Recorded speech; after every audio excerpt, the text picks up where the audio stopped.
আপনি যদি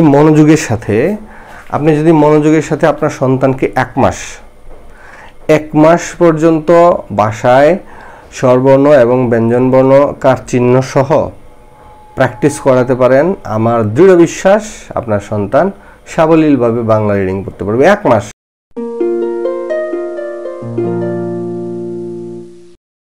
আসসালামু আলাইকুম। অনেকদিন পর আবার আপনাদের সামনে হাজির হতে পেরেছি, খুব ভালো লাগছে। এখন থেকে ইনশাআল্লাহ রেগুলার থাকবো। আপনারা অনেকে আমাকে চিনেন, আমি শিশুদের পড়াশোনা সংক্রান্ত ভিডিও বানাই।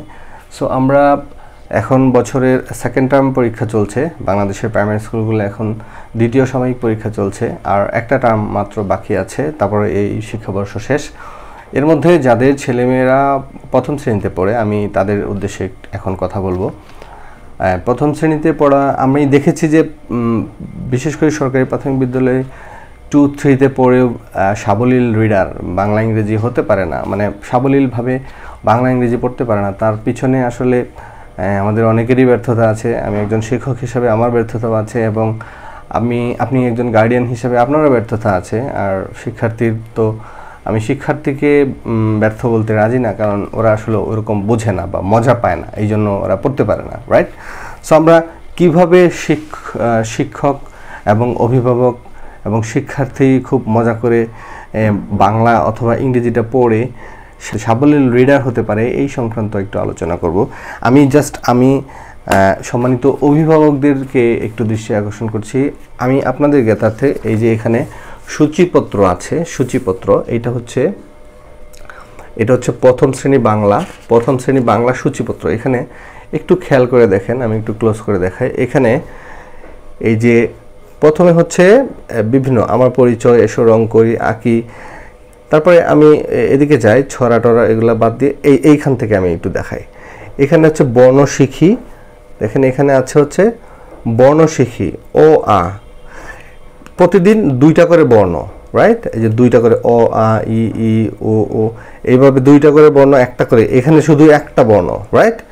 তো 2টা বর্ণ একটা বর্ণ, এভাবে। তাহলে স্বরবর্ণ কয়দিন হইতেছে? 1 2 3 4 5 6 দিন।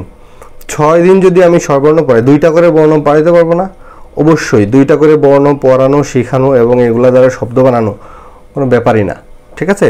তো 2টা, একদিন হচ্ছে একটা, 1 2 3 4 5 6 গেল মোট 6 দিন। 6 দিনে আমি স্বরবর্ণ শেখাবো 2টা করে, এর বেশি না, ঠিক আছে? আচ্ছা, তারপরে আমি ফাইনালি একদিন ওকে স্বরবর্ণ করাইতে পারি, ঠিক আছে? আচ্ছা, তারপরে এখানে কার চিহ্ন আছে, কার চিহ্ন, ওই আমরা কার চিহ্নগুলো চিনাবো তাকে। এখানে যে কয়দিন লাগে, 2-3 দিন লাগতে পারে, ঠিক আছে? তারপর হচ্ছে ব্যঞ্জনবর্ণ হচ্ছে 5টা করে, দেখেন অ আ গ ঘ ক খ গ ঘ ও, এইভাবে 5টা, এখানে 5টা, 5টা করে। এর মাঝখানে আবার ওই যে কার চিহ্ন দিয়া এইগুলা যখন বর্ণ শেখানো হবে তখন কার চিহ্নের ব্যবহার আছে, আমরা ভিতরে ডিটেল দেখব।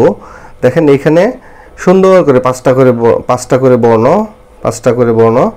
দেয়া আছে। হ্যাঁ, তারপরে এইভাবে যদি 5টা করে বর্ণ শেখানো হয় তাহলে কতদিন লাগতেছে? এখানে গিয়েছিল 6 দিন, এখানে একদিন 7 দিন, এখানে ধরলাম 2 দিন, 7 8 9 10 11, এইখানে ধরলাম একদিন 12, এখানে একদিন 13, এখানে একদিন 14 15 16 17 18 19 20 21 22 23 24। মোটামুটি আপনি যদি মনোযোগের সাথে আপনার সন্তানকে 1 মাস পর্যন্ত ভাষায় স্বরবর্ণ এবং ব্যঞ্জনবর্ণ কার চিহ্ন সহ প্র্যাকটিস করাতে পারেন, আমার দৃঢ় বিশ্বাস আপনার সন্তান সাবলীলভাবে বাংলা রিডিং পড়তে পারবে 1 মাস। কিন্তু সেটা মনোযোগের সাথে এবং বিভিন্ন সুন্দর আকর্ষণীয় কৌশল ব্যবহার করে, যেন শিশু মজা পায়। আমরা যে ওদেরকে পড়াবো, আমরা যে ওদেরকে বর্ণ শেখাবো এবং এই বর্ণের দ্বারা শব্দ তৈরি করাবো, প্র্যাকটিস করাবো, এই কাজগুলা সে করে যেন মজা পায়। ডিফারেন্ট টেকনিক অবলম্বন করতে হবে। আর ওই ট্র্যাডিশনালভাবে এই পড়ো না কেন, তুমি পড়তেছো না কেন, তাহলে কিন্তু হবে না। কারণ হচ্ছে ওই এখন সে স্ক্রল করে যে মজা পায়, এই মজাটা যদি সে পড়াশোনায় না পায় তাহলে কিন্তু সে পড়াশোনায় আগ্রহী হবে না, ঠিক আছে? মানে আমি বলবো ডিফারেন্ট যত টেকনিক আছে সেটা আপনার বাচ্চার জন্য কি ধরনের টেকনিক আপনি অবলম্বন করেন সেটা আপনি ভালো জানেন। তবে আমরা কিছু জিনিস শেয়ার করব যেটা হচ্ছে ফলো করলে আপনি আপনার বাচ্চাকে মানে খুব মজা করে সাবলীল রিডার তৈরি করতে পারবেন। ঠিক আছে, নেক্সট ভিডিওতে আমি এরকম কিছু টেকনিক আলোচনা করব। আজকে এই পর্যন্তই।